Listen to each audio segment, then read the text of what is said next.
Salut à tous, bienvenue pour On se dit les choses, un nouvel épisode masqué ici à la République des Pyrénées-Léclair pour parler d'une actualité là qui vraiment nous prend à la gorge. On va avoir une fin de semaine de folie. Tout le monde joue en même temps. Pour en parler, on a un invité spécial aujourd'hui, c'est Eric Barthécheki qui a accepté notre invitation. Bonjour Eric. Bonjour.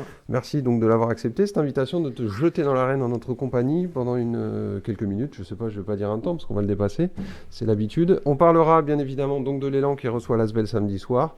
On parlera également du Pau FC qui reçoit Quevilly-Rouen samedi soir. Et on parlera de la section paloise qui reçoit les London Irish samedi soir. Tiens donc je ne sais pas comment on va faire, mais on va y arriver. On va s'en sortir.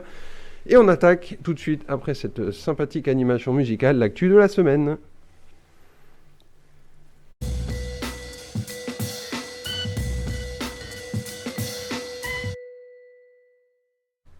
L'actu de la semaine, donc Eric, c'est toi et tes hommes. Ce samedi au Palais des Sports, 20h45, c'est le cadeau de Noël avant l'heure, un peu pour le public palois, cette réception de Villeurbanne. La grosse affiche après Monaco de cette première partie de saison. Une excitation, j'imagine, évidente de ton côté. Oui, tout à fait. J'espère que le public sera présent en nombre pour nous supporter parce qu'effectivement la tâche s'annonce difficile.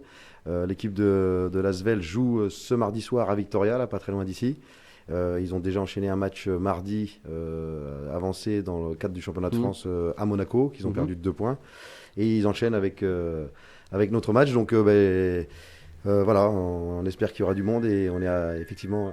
Donc ce sera la cerise sur le gâteau, quoi. C'est pour arriver. Vous avez déjà eu Monaco juste avant. C'est les deux gros monstres de cette élite. Est-ce qu'on peut les comparer ou c'est deux identités différentes, mais effectivement, c'est les deux équipes qui sont les plus armées pour le championnat de France. Bon, ils disputent l'Euroleague, donc forcément, ils ont un effectif pléthorique, un effectif aussi très qualitatif. Il y a l'équipe de Levallois aussi cette année qui quand même est très, très, très intéressante et occupe la première place. Donc c'est les 3 équipes qui vraiment sont au-dessus du lot pour le moment. Même si derrière on voit qu'il y a des équipes qui sont pas très loin. Et le championnat d'ailleurs est assez serré sur l'ensemble du classement. Mais ces 3 équipes-là, de par leur budget, de par leur présence en Euroleague, sont voilà, les grosses équipes du championnat. Est-ce qu'il y a un monstre quand même qui se détache un peu, que tu vois mieux que les autres sur la durée, parce que l'Asvel a l'air très très armée quand même. Ouais, Monaco aussi, mais c'est vrai que voilà, on peut pas trop savoir. Même le Valois, on peut se poser la question si on va pouvoir se mêler un petit peu au titre. Le Valois et Monaco ont des effectifs plus riches, même si les jours de match en championnat, ils doivent faire un choix parce qu'ils peuvent en aligner que 12 des joueurs, mais ils sont quand même un peu plus denses sur la quantité de joueurs. Voilà, après il y aura peut-être d'autres équipes qui seront surprenantes, mais il est clair, et tout le monde l'a dit au départ, que ces 3 équipes-là sont vraiment au-dessus des autres. Jean, tu as un peu épluché cet effectif. Tu as pris ton petit calepin, toi qui es la gâchette la plus redoutée de l'ouest du Béarn. Voilà. Il y a évidemment un nom qui accroche plus le regard que les autres de ce côté-ci de l'Adour. Eli Okobo, retour au Palais des Sports, qui a pris vraiment une toute autre dimension. Oui, il a pris une toute autre dimension, on va dire en 3 mois seulement, parce qu'il est parti de Pau pour la NBA. Évidemment, il a été drafté par Phoenix. Il fait une bonne première saison, il est dans la rotation, il joue 18 minutes par match. Deuxième saison un peu plus délicate, où ils ont recruté, je crois, Ricky Rubio à Phoenix. Son temps de jeu a baissé. Derrière, il se blesse à la cheville, mais il n'est pas opéré sur le coup. Il joue quand même un peu blessé. Il a attrapé le Covid après. Enfin bref, pour lui, ça s'est mal goupillé. Du coup, au terme des 2 ans, Phoenix n'a pas activé les 2 ans supplémentaires qu'ils auraient pu activer auprès de lui. Donc il s'est retrouvé un petit peu dans la bordure. Eli a 22 ans, un peu à la croisée des chemins. Il en a profité pour se faire opérer. Et puis l'été dernier, coup de fil de Tony Parker.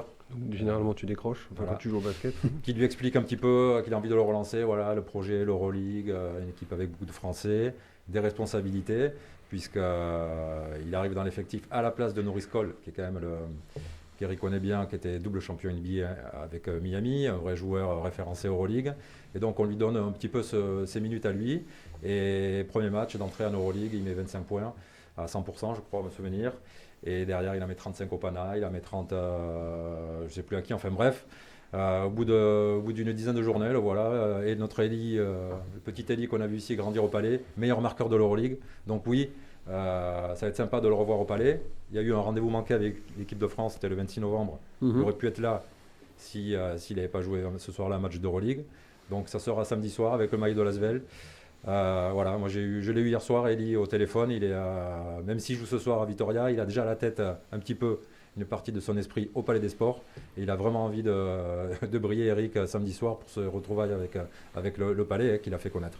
Bon, t'es prévenu, Eric. Mais bon, j'imagine que tu t'y attendais un petit peu. Est-ce qu'il te bluffe malgré tout, Eli Okobo? Tu l'as pratiqué, toi, déjà? Ouais, moi c'est vrai que je l'ai eu, il était beaucoup plus jeune. On avait à cette époque-là une Coupe d'Europe qui nous avait permis de lancer un peu plus les jeunes dont il faisait partie avec Léo Cavalière.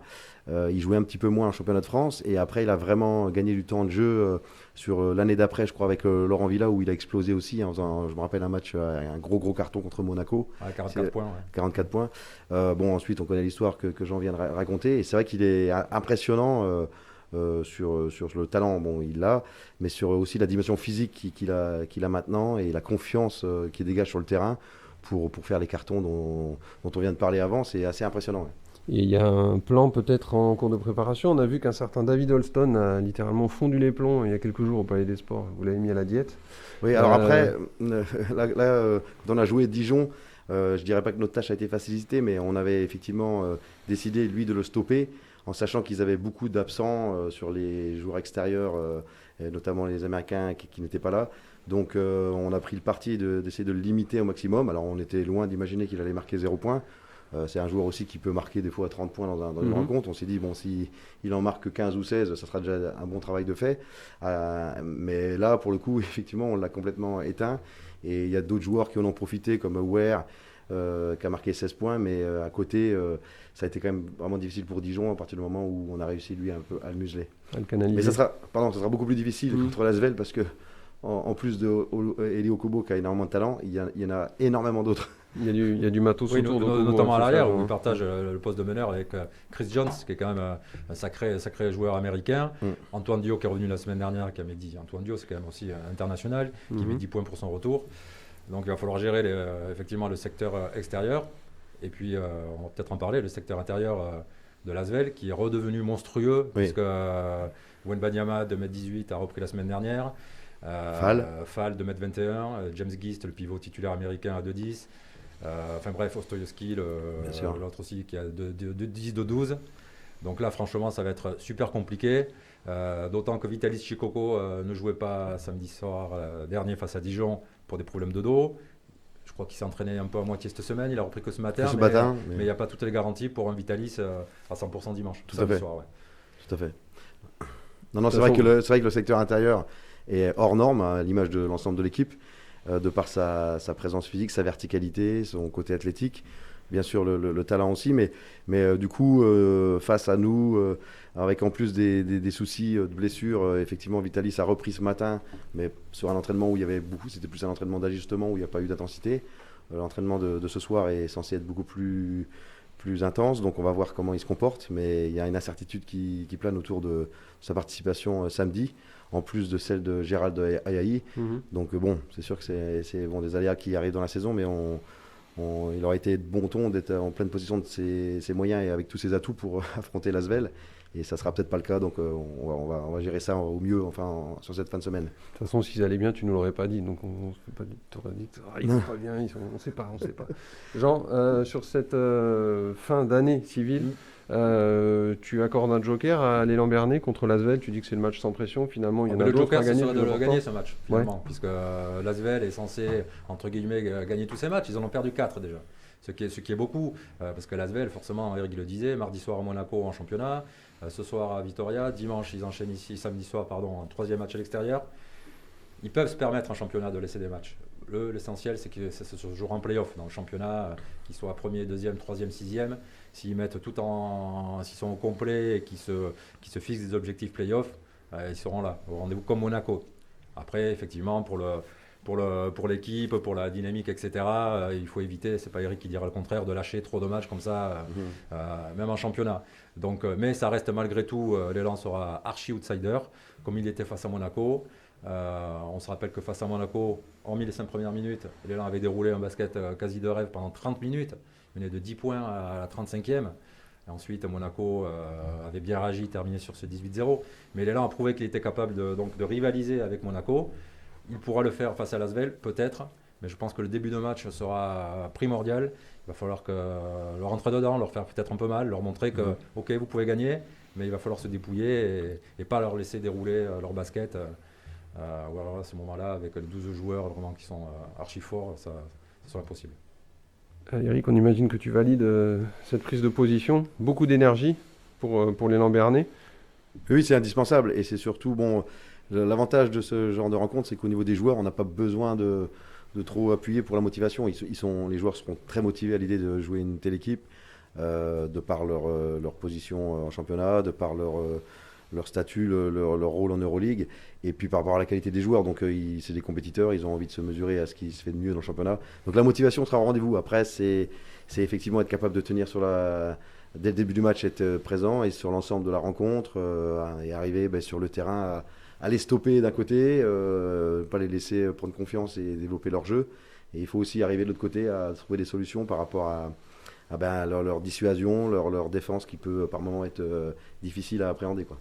En tout cas, il y en a un qu'on imagine qui sera motivé, ce sera toi, on le sait, parce qu'on n'a pas pu s'empêcher de faire un petit clin d'œil vidéo qu'on a calé juste derrière sur le dernier Élan Asvel auquel tu as participé. Tu étais sur le banc de touche. Je propose qu'on le regarde et que tu nous dises si tu te reconnais. Ah oui. Vous avez les balles en attaque, ok? When you got the ball, make sure he controls the ball, ok? Be focused on that. Push him outside and no high jump. Take the ball at the beginning of the game. Here, when he attack, you have to stop the ball before he go Nelson to jump, okay? Yeah, no, yeah, but yeah.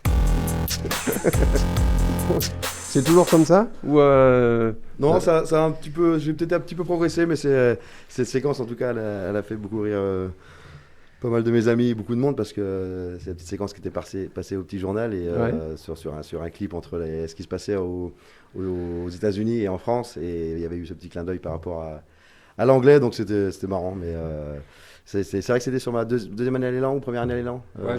Honnêtement, 2017. Ouais, 2017. 2017. En tout cas, ça fait la renommée d'Eric Bartesheki, je crois. Il avait été dans le champion de paysage. France l'année suivante avec Le Mans. Tout à fait. On avance dans l'émission. Maintenant, c'est toi, Greg, qui got the ball. Tu vas nous parler un petit peu de rugby. On avance sur le programme. À un quart d'heure près, il y aura un match de Coupe d'Europe qui va se jouer donc au Hameau. La section reçoit les London Irish. Toi, tu vas me parler un peu de l'état de la section actuellement. Petite frustration, on reste sur un match nul 16 partout contre Toulon, dans des conditions difficiles. Ouais, un match assez terne et triste même en première mi-temps. Une faute bête sur un ballon porté, encore une fois, un essai, et Pau qui doit courir après le score. Sous la pluie, c'était compliqué, mais ils ont réussi à revenir, à arracher un essai dans les dernières minutes, à pousser Toulon près de la rupture, puisque Toulon a fini à 13. Mais Toulon a très bien géré cette dernière séquence en gagnant du temps, en rejouant des mêlées, ce qui fait que l'infériorité numérique, qui aurait dû durer au moins 8 minutes, en temps de jeu effectif, Sébastien Piccheroni disait que ça n'a même pas dépassé une minute. Donc il peut y avoir des regrets de ne pas avoir réussi à forcer la décision, de ne pas avoir bénéficié d'un essai de pénalité plus tôt. C'est un match nul contre Toulon, une équipe qui revient, qui intrinsèquement a un effectif plus étoffé, plus équipé que la section paloise. Donc c'est quand même des points qui sont bons à prendre. Un peu d'inquiétude aussi, il y a eu encore de la casse en deuxième ligne notamment. Oui, alors Lekima Tajivalou est sorti blessé, mais je vais pouvoir vous donner des nouvelles d'il y a quelques minutes. C'est moins grave que prévu, il y a une petite lésion à l'ischio-jambier, mais il peut même être envisagé un retour pour la dernière journée de la phase allée contre le Racing le 27 décembre. Et Quentin Lespio, qui est sorti blessé aussi, souffre d'une petite entorse. Pareil, il y a un retour qui peut être espéré, envisagé pour le Racing. Donc ça va, c'est pas des absences qui vont pénaliser l'équipe sur le long terme. Et heureusement en deuxième ligne, parce que ça commence à devenir tendu. Tout à fait. Et c'est de toute façon peut-être pas des joueurs qu'on aurait vus ce week-end. Ça c'est toi Laurent qui va peut-être nous le dire, Laurent Vignas. Donc Eric, c'est notre rookie, celui qui se promène avec le sac Dora l'exploratrice toute la saison, la première saison. Tu as vu la section paloise avant d'aller défier donc les London Irish. On peut s'attendre à du mouvement? Ouais, pas mal de turnover samedi avec des jeunes qui en manque de temps de jeu qui vont pouvoir jouer, qui vont pouvoir faire leur gamme face à une très belle équipe des London Irish. C'est une des meilleures attaques du championnat d'Angleterre, donc on risque de voir du jeu si le temps le permet. Mais voilà, donc ça va être l'occasion pour des jeunes de se montrer au staff palois et surtout de prendre du plaisir. Voilà, c'était le mot d'ordre. Ouais, tu les as vus comment, toi, les jeunes? J'ai vu que tu avais Vincent Pinto, notamment, qui était venu vous parler cette Voilà, semaine. Vincent Pinto et Thibaut Amonou, voilà, donc deux jeunes qui risquent de jouer samedi. Donc voilà, ils auront l'occasion de se montrer. Vincent Pinto était ravi justement de retrouver cette Coupe d'Europe. C'est une compétition qu'il affectionne particulièrement, surtout quand il joue. Voilà, pour les ailiers, c'est une compétition où on voit plus de jeux, surtout face à ces équipes anglaises qui sont plus rythmées, qui jouent un rugby plus rythmé. Donc ouais, c'est l'occasion de enfin peut-être prendre du plaisir au Hameau. Ce qui va être intéressant surtout, c'est Oui. que c'est des jeunes qui ont quand même joué depuis le début de la saison. Amonou, il a joué contre Toulouse, il a joué contre Clermont. Donc c'est pas un jeune espoir qui est parachuté là d'un coup en Ouais. Coupe d'Europe. C'est vraiment alors c'est sûr qu'il va y avoir de la rotation, mais ça va valider aussi le travail de Sébastien Picorni et de son staff de travailler avec un effectif plus élargi, plus homogène, ce qui laisse augurer de chances pour la section paloise dans cette compétition. Lancer des jeunes, Eric, c'est un truc que tu as fait il n'y a pas longtemps. C'était il y a quelques jours aussi. C'était contre Dijon. Marc-Olivier Lasserre, parlons-en un petit peu, qui a agréablement surpris son monde. Tu as apprécié, j'imagine, son attitude, sa détermination. Tout à fait, puisqu'on était quand même en effectif réduit avec l'absence de Gérard Ayaï et de Vitaly Chikoko aussi. De notre côté, on avait ces deux absents. Donc quand on est à 7, on s'expose aussi à des problèmes de faute. Et puis à un moment donné, il faut aussi faire souffler les cadres. Donc c'est marrant parce que la semaine d'avant, comme on était dans une période de trêve, on avait fait un match amical à Limoges. Et je l'ai fait rentrer comme ça dans le match amical au bout de, je sais plus, 10-12 minutes. Et il s'y attendait pas du tout. Et il n'avait pas du tout été percutant et performant. Et là, je pense qu'il en avait tiré les enseignements parce que quand il est rentré, il s'est concentré sur le domaine défensif sans faire d'erreur. Et après, il a été bien servi et il a eu des shoots ouverts qu'il a transformés. Donc ça nous a énormément aidé. Et c'est bien pour lui. Je suis vraiment content pour lui parce que c'est un jeune joueur qui est avec nous depuis le début de saison, qui s'est entraîné avec les pros tous les jours, qui est en phase d'apprentissage. Donc forcément, des fois, il manque un peu de dureté ou il fait des erreurs. Les joueurs pros le reprennent. Et c'est bien qu'il ait pu avoir assez tôt dans la saison une période comme celle-ci, et j'espère que ça continuera dans ce sens-là. Et que tu pourras aussi en profiter et l'élan avec sur le reste de la saison, parce que j'imagine que c'est aussi un message que tu lui envoies à lui et aux jeunes. C'est attention, restez éveillés, ça peut arriver tout le temps, quoi. Oui, et puis c'est bien aussi pour toute l'équipe, pour les pros aussi. On sait que voilà, on a un jeune joueur qui est là, à qui on peut faire appel à tout moment, et qui est à lui de continuer à travailler pour être encore performant, parce qu'il a énormément de choses à progresser, mais qu'il ait eu sa chance-là et qu'il ait réussi à la saisir, voilà, ça peut laisser augurer de belles choses pour la suite, quoi. Très bien. Et pour le coup, juste un mot sur Marco Lasserre, quand même, qui est un vrai produit béarnais, puisqu'il est né à Pau, il a grandi à l'Escar, toute sa famille est d'ici. Voilà, et c'est vraiment le premier joueur samedi dernier qui marque des points chez les pros, de palois d'origine. Depuis, je n'ai pas vérifié, mais je me demande même si c'est pas Jané d'Almeida à l'époque, un joueur palois vraiment qui a son mot à dire chez les pros.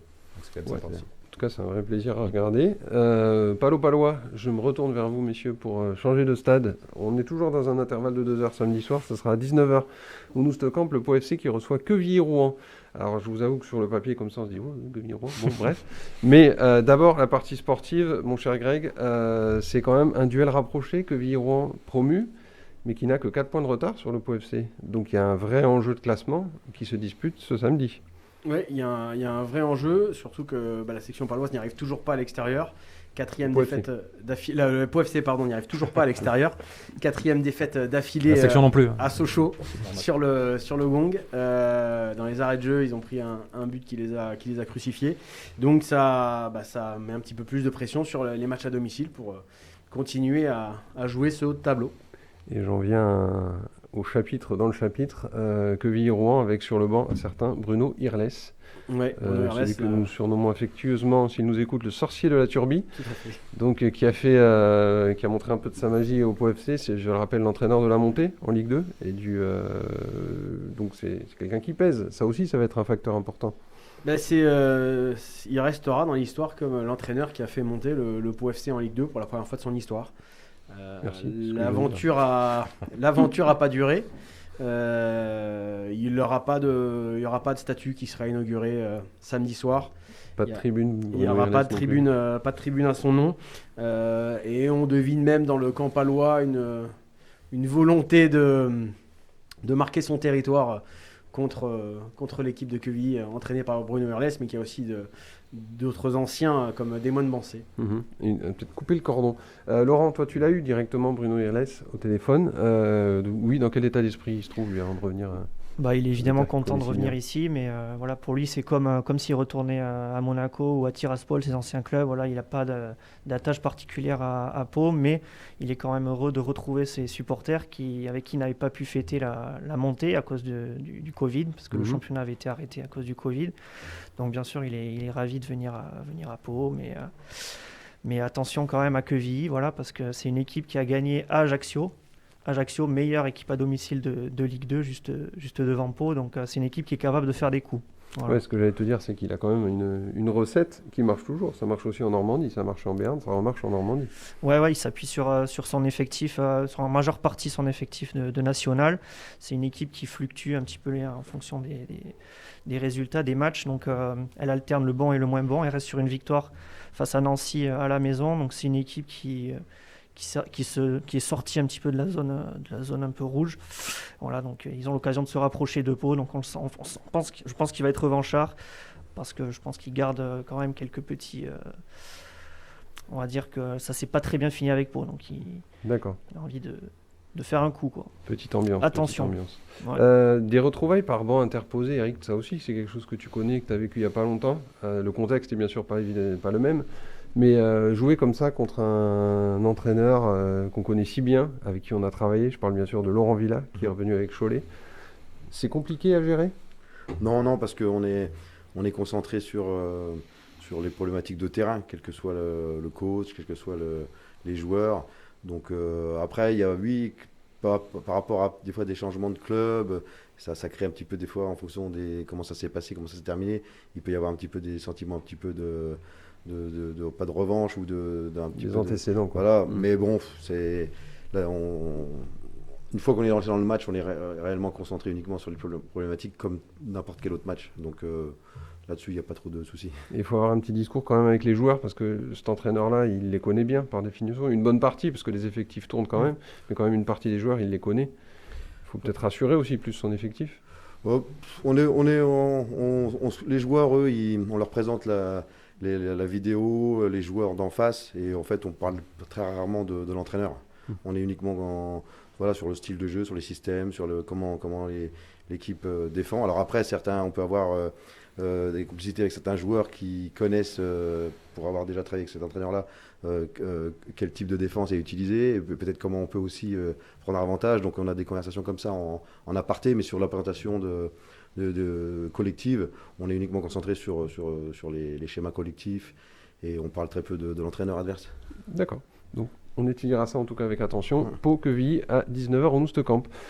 Il est l'heure pour moi d'évoquer les autres rendez-vous parce que ça suffit pas, 3 matchs en même temps le samedi soir, déjà qu'on frôle le burn-out ici. Il y aura l'après-midi au Rayalay, j'y arrive, une étape du circuit national de sabre. C'est samedi et dimanche, c'est bien sûr donc de l'escrime avec l'équipe médaillée d'argent féminine aux Jeux de Tokyo. Et aussi, on suivra bien évidemment, mais là ce sera un peu avant, Billère, qui reste sur une grosse victoire contre Célestat et qui se déplace du coup à Cherbourg. Là, ils doivent être quelque part dans le bus ou dans le train. Ils sont en train de rejoindre la Manche. Nous, on va rejoindre la dernière rubrique de cette émission, c'est celle des pronostics, juste après ce jingle.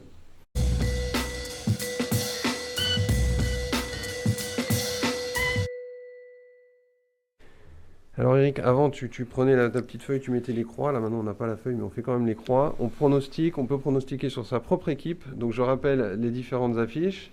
Billère à Cherbourg demain soir, le Pau FC qui ouvre le bal samedi contre Quevilly-Rouen. Ensuite, ce sera vous contre l'Asvel. Et enfin, la section qui reçoit les London Irish en Coupe d'Europe. Qui veut se lancer? Je propose que ce soit un Jean. C'est normal, j'ai fait 100% la semaine dernière, donc si j'avais tout juste, je crois. On commence par Cherbourg-Billère. J'ai pas vraiment étudié ce match-là. Ah bon Non, j'avoue, là, j'ai été pris de court. C'est sûr. Mais j'annonce malheureusement une défaite de Billéroise. Cette fois-ci encore de 1 ou 2 buts. Voilà, ils gagnent de chez eux de 1 ou 2 buts, ils perdent à l'extérieur. On ne change pas de trame. Ce sera peut-être le cas demain soir. Samedi, Pau FC Quevilly-Rouen. Match nul, un partout, Laurent. C'est toi qui sors au match? C'est ça. C'est ça. C'est ça. Prépare-toi pour le match nul un partout. Et Greg, prépare-toi pour une défaite de la section en suivant à domicile face au London Le Irish. journal des bonnes nouvelles. Voilà. Non, mais la bonne nouvelle va venir du Palais des Sports, je l'espère. Je miserai pas quand même ma maison dessus, Eric. Je te rassure de suite sur une victoire de l'Élan. Voilà, on espère que voir l'Élan en tête à la mi-temps, à la fin du 3e, à la 35, à la 36e. Et pourquoi pas, ça va être dur. Je te le cache pas, ça va être très très dur. La révélation. Non, la raison, c'est quand même l'Asvel qui va venir gagner au Palais. Mais il y a une partie du cœur qui espère qu'il ferait un gros coup. Voilà. Gros coup. Laurent, Alors, qu'est-ce que t'en penses, toi? je vais suivre Jean sur le handball. Donc, je vois une petite défaite de Billère. Pour le Pau FC, allez, moi aussi je vois un match nul, voilà, face à Quevilly. Il faut que la série à domicile va bien s'arrêter un jour, et malheureusement ce sera face à Bruno Irles. Je vois, allez, débute 2-2, soyons fous. Ensuite, la section aussi, ça va être très compliqué face à une équipe anglaise avec des joueurs internationaux. Donc, allez, une défaite de plus de 10 points, malheureusement, pour cette jeune équipe.